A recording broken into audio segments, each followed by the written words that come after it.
ನೋಡಿ ಮಳೆ ಬಂದ ಮೇಲೆ ಈ ಥರ ಕಾಣ್ತಾ ಇದೆ. ಎಲ್ಲ ಹಸಿರು ಹಸಿರಾಗಿದೆ.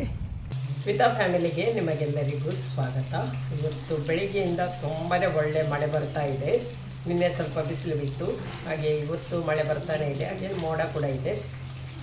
ಹಾಗೆ ಹೊರಗಡೆ ಹೋಗಿ ಏನು ಕೆಲಸ ಮಾಡಲಿಕ್ಕೆ ಇವಾಗ ಆಗೋದಿಲ್ಲ, ಮಳೆ ಇದೆ ಅಲ್ವಾ. ಹಾಗಾಗಿ ನಾನು ಇವಾಗ ಕಿಚನಲ್ಲಿದ್ದೇನೆ. ನಿನ್ನೆ ಸಾಯಂಕಾಲ ಮಾಡಿದ್ದೇ ಇದೆ, ಮಧ್ಯಾಹ್ನಕ್ಕೆ ಸಾಕು. ಹಾಗೆ ರಾತ್ರಿಗೆ ಮತ್ತೆ ಫ್ರೆಶ್ ಆಗಿ ಮಾಡೋಣ ಅಂತೇಳಿ. ಹಾಗೆ ಸ್ವಲ್ಪ ಉಪ್ಪಿನಕಾಯಿ ಹಾಕಬೇಕು. ನಾನು ನಿಮಗೆ ಆ ದಿವಸ ತೋರಿಸಿದ್ದೆ, ಕಾಡು ದ್ರಾಕ್ಷಿ ಉಪ್ಪಲ್ಲಿ ಹಾಕಿಟ್ಟಿದ್ದೆ. ಆದರೆ ಇಷ್ಟು ದಿವಸ ನನಗೆ ಕಡ್ದು ಹಾಕಲಿಕ್ಕೆ ಟೈಮೇ ಸಿಗಲಿಲ್ಲ. ಮತ್ತು ಹಾಕಿದ ಉಪ್ಪಿನಕಾಯಿ ಇತ್ತು ಅಂತೇಳಿ ನಾನು ಕಡ್ದು ಹಾಕಿರಲಿಲ್ಲ. ಇವಾಗ ನೋಡಿ ಈ ಥರ ಆಗಿದೆ. ನಿಮಗೆ ನಾನು ವಿಡಿಯೋ ಮಾಡಿ ತೋರಿಸಿದ್ದೆ ಇದನ್ನು ಉಪ್ಪಲ್ಲಿ ಹಾಕಿಡುವ ವಿಡಿಯೋವನ್ನು. ಹಾಗೆ ಇವಾಗ ನೋಡಿ ಈ ಥರ ಚಿಕ್ಕದಾಗಿ ಆಗಿದೆ. ಹಾಗೆಯೇ ಇದನ್ನು ಹಾಕುವಾಗ ಇದರ ನೀರನ್ನೇನು ಯೂಸ್ ಮಾಡಲಿಕ್ಕಿಲ್ಲ. ಇವಾಗ ನಾನು ಸ್ಟ್ರೈನರಲ್ಲಿ ಹಾಕಿ ನೀರೆಲ್ಲ ನಾನು ಹೋಗಲಿಕ್ಕೆ ಹಾಕಿಟ್ಟಿದ್ದೇನೆ. ಹಾಗೆಯೇ ಇದಕ್ಕೆ ನಾವು ಉಪ್ಪು ನೀರು ರೆಡಿ ಮಾಡಬೇಕು. ಹಾಗೆ ನಾನು ಉಪ್ಪನ್ನು ಕುದಿಸಿ ಇಟ್ಟಿದ್ದೇನೆ. ಅದು ಇನ್ನು ತಣ್ಣಗಾದ ಮೇಲೆ ಇದಕ್ಕೆ ನಾನು ಕಡ್ದು ಹಾಕೋದು. ಹಾಗೆ ಅಷ್ಟರೊಳಗೆ ನನಗೆ ಇವಾಗ ಕೆನೆ ಹಾಕಿಟ್ಟದ್ದು ಫುಲ್ಲಾಗಿದೆ. ಇವಾಗ ನಾವು ಡೈರಿಯಿಂದ ಹಾಲು ತರುವ ಕಾರಣ ಸ್ವಲ್ಪ ಜಾಸ್ತಿ ದಿನ ಹಿಡಿತದೆ ನನಗೆ ಇದು ಬಾಕ್ಸ್ ಫುಲ್ಲಾಗಲಿಕ್ಕೆ. ನಮ್ಮ ಮನೆಯಲ್ಲೇ ಹಾಲಿರುವಾಗ ಬೇಗನೆ ಆಗ್ತಿತ್ತು. ಹಾಗೆ ಇವಾಗ ಒಂದು 15 ದಿವಸ ಆಯಿತು. ಹಾಗೆ ಇವಾಗ ಬಾಟಲ್ ಫುಲ್ಲಾಗಿದೆ. ಇದರಿಂದ ಬೇಗನೆ ಬೆಣ್ಣೆ ಮಾಡಿ ತುಪ್ಪ ಮಾಡ್ತೇನೆ.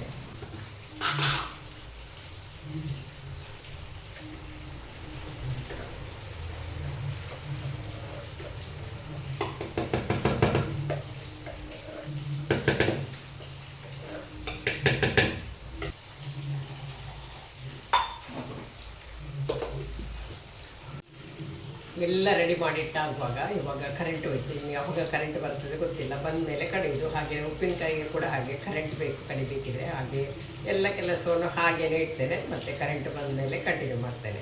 ಇವತ್ತಿನಿಂದ ಮಳೆಗಾಲ ಆರಂಭ ಆಯಿತು ಅಂತ ಹೇಳ್ಬೋದು. ಇವತ್ತು ಬೆಳಗಿನಿಂದಲೇ ಒಳ್ಳೆ ಮಳೆ ಬಂತು. ಹಾಗೆಯೇ ನಾನು ಅಂದ್ಕೊಂಡ ಕೆಲಸ ಯಾವುದೂ ಆಗಲಿಲ್ಲ ಇವತ್ತು. ಯಾಕೆಂದರೆ ಬೆಳಗ್ಗೆ ಜೋರು ಮಳೆ ಬಂದ ಕಾರಣ ಕರೆಂಟ್ ಹೋದ್ದು ಬರಲಿಲ್ಲ. ಹಾಗೆ ನಾನು 3 ಕೆಲಸ ಇವತ್ತಿಗೆ ಪೆಂಡಿಂಗ್ ಇಟ್ಟಿದ್ದೆ. ಆ 3 ಕೆಲಸ ಕೂಡ ಆಗಲಿಲ್ಲ. ಇನ್ನು ಯಾವಾಗ ಬರ್ತದೆ ಗೊತ್ತಿಲ್ಲ. ಇವತ್ತು ವಿಶ್ವ ಪರಿಸರ ದಿನ ಅಲ್ವಾ. ಹಾಗಾಗಿ ನಮ್ಮ ಮನೆಯ ಸುತ್ತಮುತ್ತಲಿನ ಪರಿಸರವನ್ನು ನಾನು ನಿಮಗೆ ತೋರಿಸ್ತೇನೆ. ಬನ್ನಿ ಇವಾಗ ನೋಡೋಣ.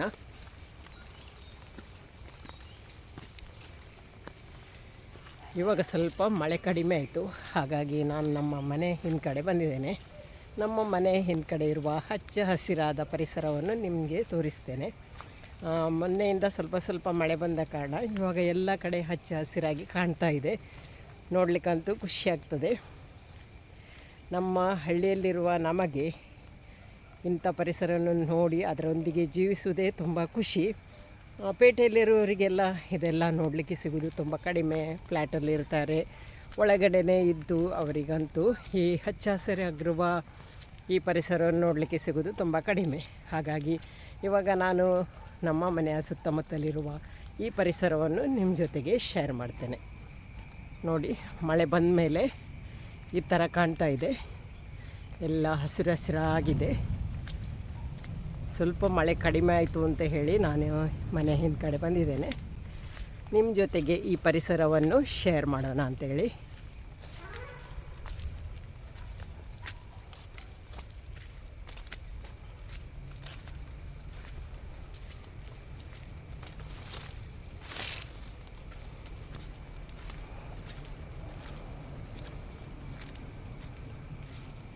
ಈ ಹಳ್ಳಿ ವಾತಾವರಣದಲ್ಲಿ ವಾಸಿಸುವ ನಾವೇ ಪುಣ್ಯವಂತರು ಅಂತ ಹೇಳ್ಬೋದು. ದಿನಾಲೂ ನಮ್ಮ ಕಣ್ಣಿಗೆ ಈ ಹಚ್ಚ ಹಸಿರಾದ ಒಂದು ಪರಿಸರ ನೋಡಲಿಕ್ಕೆ ಸಿಗ್ತದೆ. ನೋಡಿ ಸ್ವಲ್ಪ ಮೋಡ ಇದ್ದ ಕಾರಣ ಕ್ಲಾರಿಟಿ ಅಷ್ಟು ಚೆನ್ನಾಗಿ ಬರಲಿಕ್ಕಿಲ್ಲ.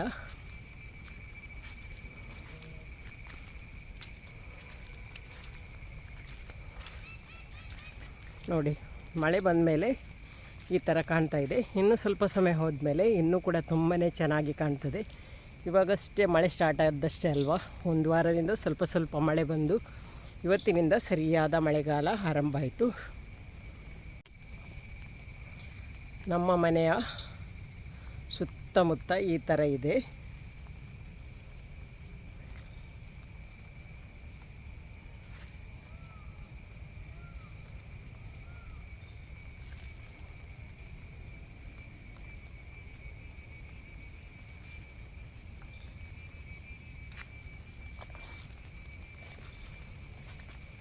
ಹೆಚ್ಚಾಗಿ ನನ್ನ ವೀಡಿಯೋದಲ್ಲಿ ಮನೆಯ ಮುಂದ್ಗಡೆ ಕಾಣುವ ಸೀನರಿನ ನಾನು ತೋರಿಸ್ತಾ ಇರ್ತೇನೆ.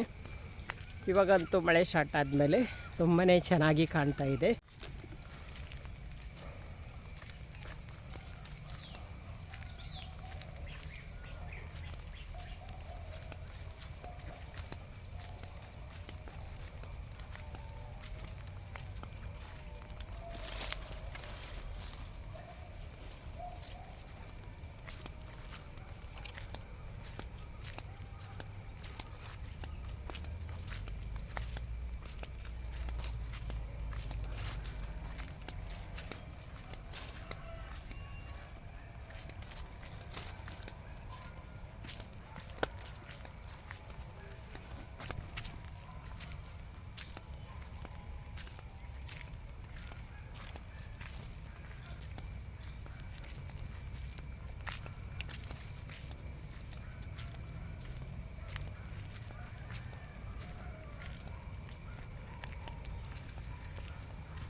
ನೋಡಿ, ನಾನು ಬೆಳಗಿನಿಂದ ಕರೆಂಟಿಗೆ ಕಾಯ್ತಾ ಕೂತಿದ್ದೆ.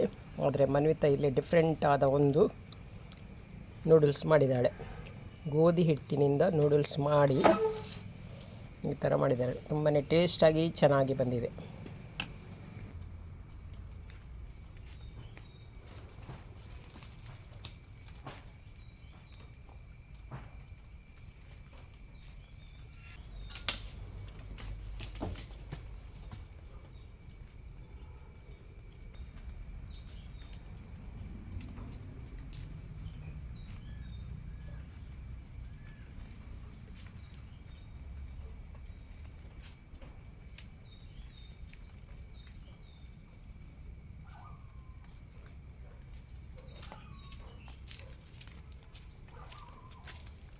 ಬೆಳಿಗ್ಗೆ ಹೋದ ಕರೆಂಟಿಗೆ ಇಷ್ಟ ತನಕ ಕಾದು ಕರೆಂಟ್ ಇನ್ನೂ ಬರಲಿಲ್ಲ. ಸಾಯಂಕಾಲಕ್ಕೆ ಪದಾರ್ಥ ಆಗಬೇಕು. ಹಾಗೆ ನುಗ್ಗೆಕಾಯಿ ಇತ್ತು, ಅದನ್ನು ಕೊಯ್ದೆ. ಮತ್ತು ಸಣ್ಣ ಸಣ್ಣ ಸಿಹಿ ಕುಂಬಳಕಾಯಿ ಇದೆ, ಅದನ್ನು ಕೂಡ ಕೊಯ್ದು ಒಂದು ಸಾಂಬಾರು ಮಾಡ್ತೇನೆ. ನೋಡಿ, ಇಷ್ಟೇ ಚಿಕ್ಕದು. ನೋಡಿ, ಇಲ್ಲಿ ಕೂಡ ನೋಡಿ ಎಷ್ಟು ಚಿಕ್ಕದು. ನೋಡಿ, ಟೊಮೆಟೊದಷ್ಟು ಇದೆ. ಇನ್ನೊಂದು ಇಲ್ಲಿ, ಇದು ಹಾಳಾಗಿದೆ. ನೋಡಿ, ಇದು ಕೊಳೆತಿದೆ, ಸಾಫ್ಟಾಗಿದೆ. ಚಿಕ್ಕದು 3 ತೆಗೆದೆ ಸಾಕು. ಇನ್ನು ಒಂದು 3 ಇದೆ, ಸ್ವಲ್ಪ ತೆಗೆದ್ರೆ ಜಾಸ್ತಿ ಆಗ್ತದೆ, ಅಷ್ಟು ಜಾಸ್ತಿ ಬೇಡ. ಹಾಗಾಗಿ ಇಷ್ಟೇ ಸಾಕು. ಮತ್ತು ನುಗ್ಗೆಕಾಯನ್ನು ಹಾಕಿ ಒಂದು ಸಾಂಬಾರು ಮಾಡೋದು. ನೋಡಿ, ಫ್ರೆಶ್ ನುಗ್ಗೆಕಾಯಿ ಹಾಗೂ ಕುಂಬಳಕಾಯಿ, ಸಿಹಿ ಕುಂಬಳಕಾಯಿ ಇಷ್ಟನ್ನು ಹಾಕಿ ಸ್ವಲ್ಪ ಸಾಂಬಾರು ಮಾಡ್ತೇನೆ. ಇವಾಗ ಇದನ್ನು ಕಟ್ ಮಾಡಿ ರೆಡಿ ಮಾಡ್ತೇನೆ. ಮತ್ತು ಕರೆಂಟ್ ಬಂದ ಮೇಲೆ ಮಸಾಲಕ್ಕೆ ರೆಡಿ ಮಾಡ್ತೇನೆ. ನೋಡಿ, ನುಗ್ಗೆಕಾಯಿ ಹಾಗೂ ಸಿಹಿ ಕುಂಬಳಕಾಯಿಯನ್ನು ಕಟ್ ಮಾಡಿ ರೆಡಿ ಮಾಡಿ ತೊಗೊಂಡಿದ್ದೇನೆ. ಇನ್ನು ಕರೆಂಟ್ ಬಂದ ಮೇಲೆ ಇದನ್ನು ಬೇಯಿಸ್ಲಿಕ್ಕೆ ಇಡೋದು ಮತ್ತು ಮಸಾಲವನ್ನು ಗ್ರೈಂಡ್ ಮಾಡೋದು. ಇವಾಗ ಕರೆಂಟ್ ಬಂತು, ಹಾಗಾಗಿ ಇದನ್ನು ಬೇಯಿಸ್ಲಿಕ್ಕೆ ಇಡ್ತೇನೆ. ಮೊದಲಿಗೆ ನಾನು ಈ ಸಿಹಿ ಕುಂಬಳಕಾಯಿಯನ್ನು ಬೇಯಿಸ್ಲಿಕ್ಕೆ ಇಡ್ತೇನೆ. ಆಮೇಲೆ ಇದು ಸ್ವಲ್ಪ ಬೆಂದಾದಮೇಲೆ ನುಗ್ಗೆಕಾಯಿಯನ್ನು ಹಾಕ್ತೇನೆ.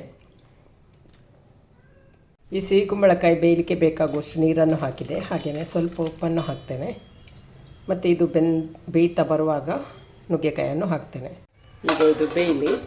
ಈಗ ಕರೆಂಟು ಬಂತು, ಬೇಗನೆ ಮಸಾಲವನ್ನು ರೆಡಿ ಮಾಡ್ತೇನೆ. ಮತ್ತೆ ಹೋದರೆ ಮತ್ತೆ ಬರಲಿಕ್ಕಿಲ್ಲ, ಯಾಕಂದರೆ ಬೆಳಗಿನ ಕರೆಂಟ್ ಇರಲಿಲ್ಲ. ಬೆಳಗಿನ ಮಳೆಗೆ ಹೋದ ಕರೆಂಟ್ ಇವಾಗಷ್ಟೇ ಬಂತು. ಹಾಗೆ ಬೇಗನೆ ಮಸಾಲವನ್ನು ರೆಡಿ ಮಾಡಿ ಗ್ರೈಂಡ್ ಮಾಡ್ತೇನೆ. ಇಲ್ಲಿ ಸಾಂಬಾರು ಮಾಡಲಿಕ್ಕೆ 5 ಒಣಮೆಣಸು ತೊಗೊಂಡಿದ್ದೇನೆ. 1 ಟೀ ಸ್ಪೂನ್ ಜೀರಿಗೆ, ಸ್ವಲ್ಪ ಮೆಂತೆ, 1 ಟೀ ಸ್ಪೂನ್ ಕೊತ್ತಂಬರಿ, ಸ್ವಲ್ಪ ನಾನಿಲ್ಲಿ ಕಡಲೆ ತೊಗೊಂಡಿದ್ದೇನೆ, ಅದನ್ನು ಫ್ರೈ ಮಾಡಬೇಕು. ಹಾಗೆಯೇ ಇಲ್ಲಿ ಸ್ವಲ್ಪ ಉದ್ದಿನಬೇಳೆ ಮತ್ತು 1 ಚಿಟಿಕೆ ಸಾಸಿವೆ, ಇಷ್ಟನ್ನು ತೊಗೊಂಡಿದ್ದೇನೆ. ಇವಾಗ ಇದನ್ನು ಫ್ರೈ ಮಾಡ್ತೇನೆ. ಮತ್ತು ನೀರುಳ್ಳಿ, ಬೆಳ್ಳುಳ್ಳಿ ಹಾಗೂ ಕಾಯಿ ತುರಿ, ಅರಸಿನ ಹಾಕಿ ಮತ್ತು ಇನ್ನೊಮ್ಮೆ ಫ್ರೈ ಮಾಡ್ತೇನೆ. ಇವಾಗ ಮೊದಲು ಇದನ್ನು ಫ್ರೈ ಮಾಡಿ ತೆಗಿತೇನೆ. ಇವಾಗ ಇದು ಫ್ರೈ ಆಯಿತು, ತೆಗಿತೇನೆ. ಇಲ್ಲಿ ನೋಡಿ ಸ್ವಲ್ಪ ಕಾಯಿ ತುರಿ, ಅರಸಿನ, ಬೆಳ್ಳುಳ್ಳಿ ಹಾಗೂ ನೀರುಳ್ಳಿಯನ್ನು ಹಾಕಿದ್ದೇನೆ. ಇದನ್ನು ಸ್ವಲ್ಪ ಫ್ರೈ ಮಾಡ್ತೇನೆ. ಸ್ವಲ್ಪ ಸಾಂಬಾರು ಮಾಡುವ ಕಾರಣ ಕಾಯಿ ತುರಿಯನ್ನು ಕೂಡ ಸ್ವಲ್ಪನೇ ಹಾಕಿದ್ದೇನೆ, ಜಾಸ್ತಿ ಬೇಡ. ನೋಡಿ, ಇದು ಫ್ರೈ ಅದು ಸಾಕು. ಸ್ವಲ್ಪ ಹಸಿ ವಾಸನೆ ಹೋಗುವ ತನಕ ಫ್ರೈ ಮಾಡಿಕೊಂಡ್ರೆ ಸಾಕು. ಗ್ಯಾಸ್ ಆಫ್ ಮಾಡ್ತೇನೆ. ಮತ್ತು ಇದು ತಣ್ಣಗಾದ ಮೇಲೆ ಗ್ರೈಂಡ್ ಮಾಡ್ತೇನೆ. ಇವಾಗ ನೋಡಿ, ಕುಂಬಳಕಾಯಿ ಸ್ವಲ್ಪ ಬೇಯ್ತಾ ಬಂತು. ಹಾಗೆ ಇನ್ನು ಇದಕ್ಕೆ ನಾನು ನುಗ್ಗೆಕಾಯಿಯನ್ನು ಹಾಕ್ತೇನೆ. ನೀರು ಕೂಡ ಡ್ರೈ ಆಗಿದೆ, ಸ್ವಲ್ಪ ಇದೆ ನೀರು.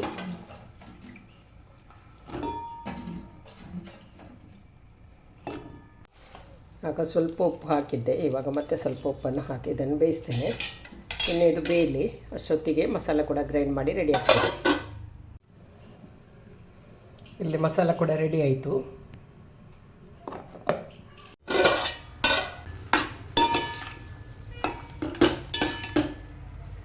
ನೋಡಿ, ನುಗ್ಗೆಕಾಯಿ ಚೆನ್ನಾಗಿ ಬೆಂದಿದೆ. ಇವಾಗ ನಾನು ಮಸಾಲವನ್ನು ಹಾಕ್ತೇನೆ.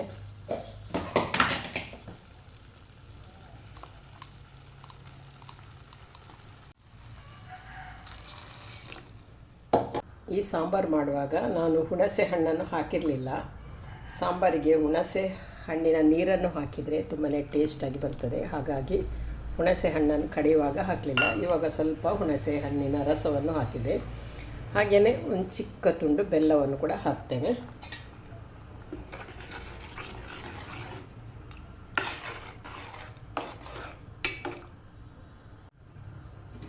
ಈಗ ಮಸಾಲವನ್ನು ಹಾಕಿ ಕುದಿಸಲಿಕ್ಕೆ ಇಟ್ಟಿದ್ದೇನೆ. ಚೆನ್ನಾಗಿ ಕುದಿ ಬರಲಿ.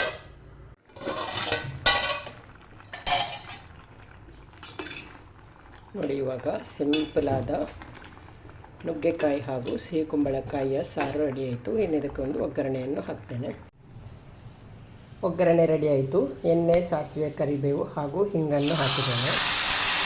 ಇವಾಗ ಸಾಯಂಕಾಲಕ್ಕೆ ಪದಾರ್ಥ ಆಯಿತು. ಹಾಗೆಯೇ ಇವತ್ತಿನ ಈ ಒಂದು ಸಿಂಪಲಾದ ವ್ಲಾಗನ್ನು ಇಲ್ಲಿಗೆ ಎಂಡ್ ಮಾಡ್ತೇನೆ. ಹಾಗೆಯೇ ಎಲ್ಲರಿಗೂ ವಿಶ್ವ ಪರಿಸರ ದಿನದ ಶುಭಾಶಯಗಳು. ಹಾಗೆ ಇವತ್ತಿನ ಈ ವಿಡಿಯೋ ಇಷ್ಟ ಆದರೆ ಲೈಕ್ ಮಾಡಿ, ಶೇರ್ ಮಾಡಿ, ಅದೇ ರೀತಿ ಸಬ್ಸ್ಕ್ರೈಬ್ ಮಾಡೋದರ ಮೂಲಕ ಚಾನಲ್ಗೆ ಸಪೋರ್ಟ್ ಮಾಡಿ. ಇನ್ನೊಂದು ವಿಡಿಯೋದೊಂದಿಗೆ ಸಿಗ್ತೇನೆ. ಅಲ್ಲಿ ತನಕ ಬಾಯ್.